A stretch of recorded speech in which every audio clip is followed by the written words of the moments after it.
जय मसीह सभी को। और आज सुबह सुबह मैं परमेश्वर को धन्यवाद देना चाहती हूँ ये नया दिन के लिए। जब मैं उठी तो मैं अपने आप को सुरक्षित पाई।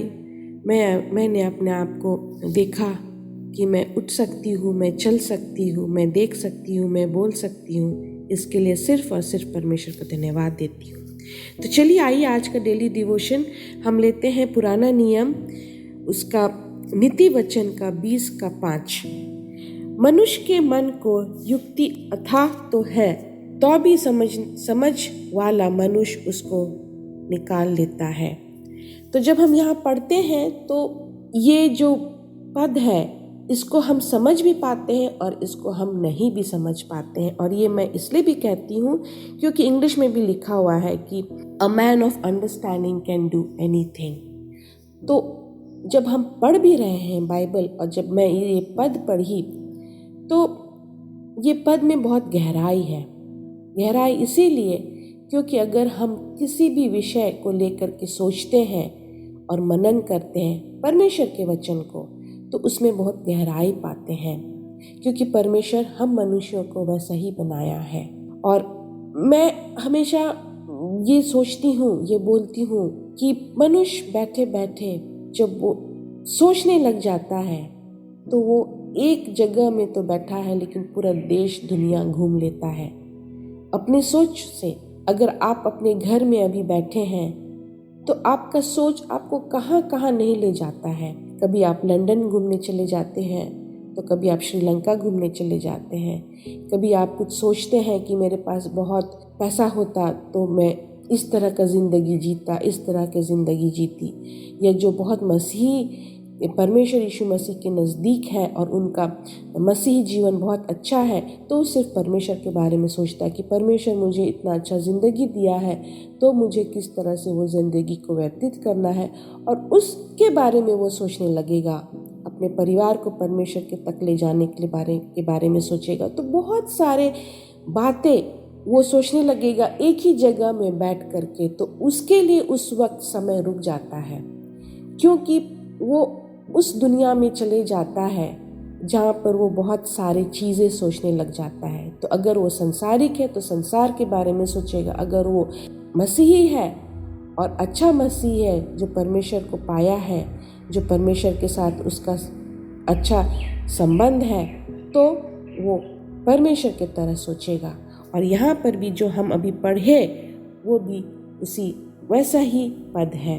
लेकिन यहाँ पर जब हम पढ़ते हैं तो हमें ये देखने को मिलता है कि मनुष्य एक ऐसा प्राणी है जिसको समझ भी है और ना समझ भी है। जिसको समझ है, विशेषकर जो लोग दुआ करते हैं, विशेषकर जो लोग परमेश्वर का काम करते हैं, जब उनके पास लोग आते हैं दुआ मांगने के लिए और वो अपने बारे में पूरा तरीका से नहीं भी बताते हैं, लेकिन जब हम उनसे वार्तालाप करते हैं, ये उनके बारे में कुछ ऐसा चीज़ पता चलता है, तो हम उनका गहराई जो है, उनका जो रूट कॉज है या उसके अंदर में ऐसा क्या चीज़ है जिसके वजह से वो उथल पुथल हो रहा है उसका ज़िंदगी, या वो क्यों इतना सोचता है, या उसके बहुत सारी चीज़ें हैं जो एक प्रेयर वॉरियर या जो परमेश्वर से बहुत नज़दीक है उसको समझ में आता है, क्योंकि उसके अंदर में परमेश्वर का समझ है।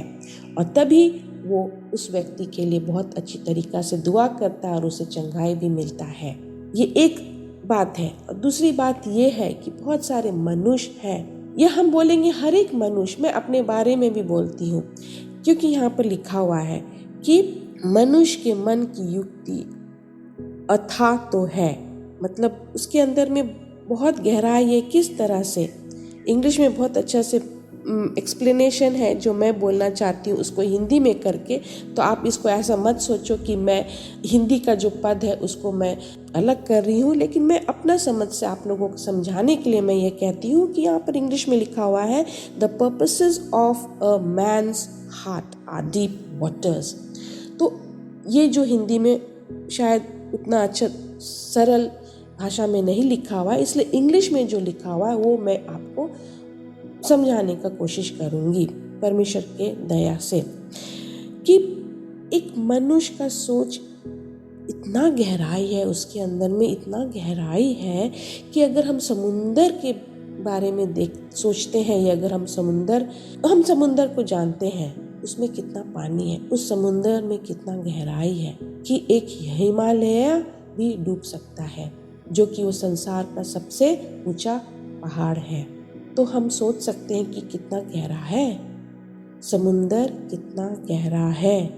और अगर उस गहराई में जा कर के अगर आप उसका सरफेस छू सकते हो, तब आप सोच सकते हो कि आप उस समुंदर में तैरते हुए, नीचे जाते हुए, अंदर जाते हुए अगर उसका आप सरफेस छूते हो, तब आप जानते हो, जैसे साइंटिस्ट लोग कोशिश करते हैं, लेकिन समुंदर के जैसे आप इंडियन ओशन में लोग कोशिश किया है, लेकिन अगर हम पैसिफिक ओशन को देखेंगे तो वो बहुत मुश्किल है, उसके अंदर तक उसका सरफेस को छूना, उसको जानना, उसके अंदर में अभी तक उसका अंत नहीं मिल पाया है। तो ऐसे बहुत सारी चीज़ें हैं जो हम देखते हैं मनुष्य के मन को भी, उसके सोच को भी, कि उसके अंदर में इतना गहराई है कि दूसरे लोग उसको नहीं समझ पाएंगे, उतना ही गहराई है। तो यहाँ पर जो हम पढ़ते हैं उसमें हमको ये समझ मिलता है कि मसीह होना बहुत ज़रूरी है, और एक प्रेयर वॉरियर होना बहुत ज़रूरी है, और परमेश्वर का काम करना भी बहुत ज़रूरी है। क्योंकि आज के युग में अगर आपको किसी के बारे में जानना है तो आप पहला चीज़ है कि आपको धैर्य रखना है। दूसरा चीज़ है कि आपको थोड़ा बहुत जो समझ है उस व्यक्ति का वो होना है, और जो सबसे बड़ा बात है, परमेश्वर का समझ आपके अंदर में होना है। सिर्फ उस व्यक्ति को जानने के लिए नहीं, सिर्फ उसके लिए प्रार्थना करने के लिए नहीं, लेकिन खुद अपने ज़िंदगी में जो निर्णय आप लेते हैं हर एक दिन। मैं हमेशा बोलती हूँ कि निर्णय लेना सिर्फ शादी करने के लिए नहीं होता है, सिर्फ एक परिवार को आगे बढ़ाने के लिए नहीं होता है, सिर्फ नौकरी के लिए नहीं होता है, सिर्फ पढ़ाई में हायर स्टडीज़ के लिए क्या सब्जेक्ट चूज़ करना है वो नहीं होता है, लेकिन छोटे छोटे निर्णय लेना ज़िंदगी में हर एक इंसान का होता है। यहाँ तक कि छोटे बच्चे भी निर्णय लेते हैं अपने तरीक़ा से, और एक बड़े बुजुर्ग लोग भी निर्णय लेते हैं अपने तरीक़ा से। तो ये निर्णय लेना, अगर हम गलत निर्णय ले लेते हैं अपनी ज़िंदगी में, तो ये बहुत वो उस इंसान के ऊपर में है कि उसका ज़िंदगी कैसा होगा। और मैं ये भी कहना चाहती हूँ कि अगर आपको किसी इंसान के बारे में जानना है तो उसका आप संगति देखिए। संगति सिर्फ उनके दोस्तों के साथ नहीं, लेकिन परिवार में भी। बहुत सारे लोग ये नहीं मेरे साथ सहमत होंगे, लेकिन मैं देखी हूँ इतने सालों में कि संगति बहुत मायने रखता है, कि आप किसके साथ हर दिन उठ रहे हैं, बैठ रहे हैं, किसके साथ आप सबसे ज़्यादा समय बिता रहे हैं, और आप उससे प्रभावित हो सकते हैं, आप इन्फ्लुएंस हो सकते हैं। तो इसीलिए हम लोग बोलते हैं कि परमेश्वर के साथ ज़्यादा से ज़्यादा समय बिताना चाहिए। जब हम ज़्यादा से ज़्यादा समय परमेश्वर के साथ बिताएंगे तो हमारा सोच परमेश्वर के जैसा होगा। क्योंकि हम बाइबल जब पढ़ते हैं, जब हम परमेश्वर के गीत गाते हैं, जब हम लोगों के लिए परमेश्वर के द्वारा काम करते हैं या प्रार्थना करते हैं, तो हमारे अंदर में परमेश्वर का वचन जो हम मनन करते हैं तो वो आता है। और इसीलिए कहा जाता है कि अपने आप को संसारिक चीज़ों से दूर रखो। अगर आप टेलीविज़न देखते हो दिन रात, तो उसमें आप जो देख रहे हो वो आपकी ज़िंदगी में कहीं ना कहीं दिखेगा। अगर आप न्यूज़ देख रहे हो तो आपके बोली विचार में, अगर वो किसी के साथ बैठता है तो उसके साथ में न्यूज़ के बारे में, उस दिन के बारे में, या देश प्रदेश के बारे में, या दूसरे देशों के गवर्नमेंट सेक्टर्स के बारे में, या प्रेसिडेंट प्राइम मिनिस्टर के बारे में बात करेंगे, या ये देश में किस तरह से युद्ध हो रहा है वो बातें करेंगे, तो वो पता चलता है। लेकिन अगर हम गलत संगति में रहते हैं, अगर आप गलत संगति में हैं, तो आप इस बारे में सोचिए कि आप उनसे इन्फ्लुएंस हो रहे हैं, लेकिन आप एक मसीही हो करके लोगों को आपसे इन्फ्लुएंस होना है। जब आप उनके साथ बैठते हैं तो आप जब बातें करते हैं, आपके मुंह से किस तरह का शब्द निकलता है वो बहुत मायने रखता है। आपका बोली विचार कैसा है वो बहुत मायने रखता है। लोगों को आपसे इन्फ्लुएंस होना है अच्छी बातों को लेकर के। ये नहीं कि आप दुनिया वालों से इन्फ्लुएंस होकर के उनके जैसे आप चलते हैं या चले। और मैं कुछ वर्सेस में ली हूँ जो मैं आपके सामने रखना चाहती हूँ। तो मैं वो नीति वचन से ही है। पहला है नीति वचन 11:14। यहाँ पर ऐसे लिखा हुआ है, जहाँ बुद्धि की युक्ति नहीं वहाँ प्रजा विपत्ति में पड़ती है, परंतु सम्मति देने वालों की बहुतायत के कारण बचाव होता है।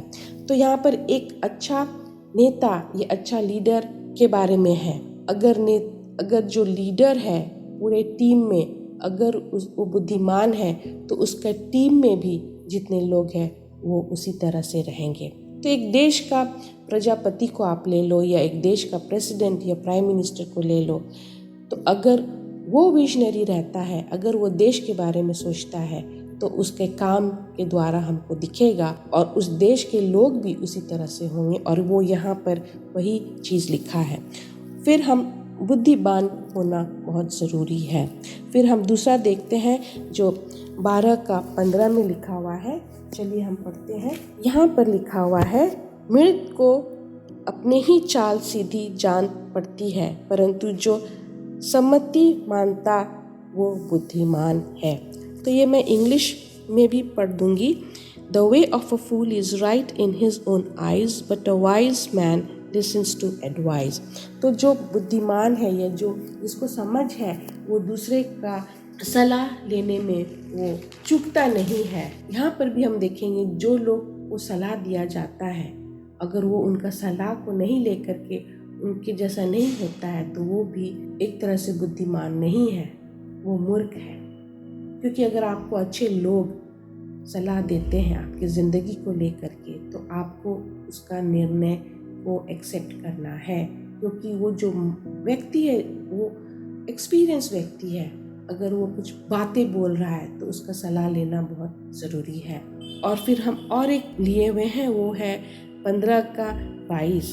बिना सम्मति की कल्पनाएं निष्फल हुआ करती है, परंतु बहुत से मंत्रियों की सम्मति से बात रहती है। वो वही है जो मैंने अभी आप लोगों को बताया कि काउंसलिंग जब मिलता है तो उसके द्वारा ही चलना चाहिए। जब लोग आपको काउंसल करता है, विशेषकर हम अगर क्रिश्चियन मेंटर्स को देखते हैं, क्रिश्चियन लीडर्स को देखते हैं, तो उनका लाइफ बहुत सैक्रिफाइसिंग लाइफ होता है। तो जब वो लोग काउंसलिंग करते हैं बिब्लिकली, परमेश्वर में हो करके, पवित्र आत्मा में हो करके, तब उनका निर्णय हमें लेना चाहिए। वो जैसे बोलते हैं प्रार्थना में रख करके हमें वैसा करना है। और बाइबल में भरा हुआ है ऐसे ऐसे एग्जाम्पल्स जहाँ पर बोला जाता है कि जो हमारे लीडर्स हैं, क्रिश्चियन लीडर्स हैं, वो अगर परमेश्वर में है, मैं ये नहीं कहती कि हर एक लीडर्स, क्योंकि समझ बहुत कम लोगों को होता है, मुझे दुख होता है बोलने के लिए, लेकिन बहुत सारे क्रिश्चियन लीडर्स वो घमंड में भरे रहते हैं। तो मैं उन लोगों के बारे उन लीडर्स, उन पादरी, उन पास्टर्स के बारे में बात कर रही हूँ जो जिनका ज़िंदगी बहुत सरल, बहुत सिंपल रहता है, but at the same time वो प्रूडेंट रहते हैं। उनका समझ, उनका बोली वचन से पता चलता है कि वो कितना परमेश्वर से नज़दीक है। तो मैं आज ये वचन जो आपके सामने रखी हूँ इस पर आप सोचें और आप जानें कि आज जो है आपका ज़िंदगी, विशेष करके आपका जो संगति है, ध्यान दीजिए कि किस तरह का संगति में आप उठते बैठते हैं और उसी से आपका भविष्य भी होता है। तो आपका जो प्रेजेंट सिचुएशन है बहुत असर करता है फ्यूचर आपका कैसे होगा। और आप इसके ऊपर में दुआ कीजिए और आप अवश्य हमें ऐसे ही फॉलो करते जाइए। धन्यवाद।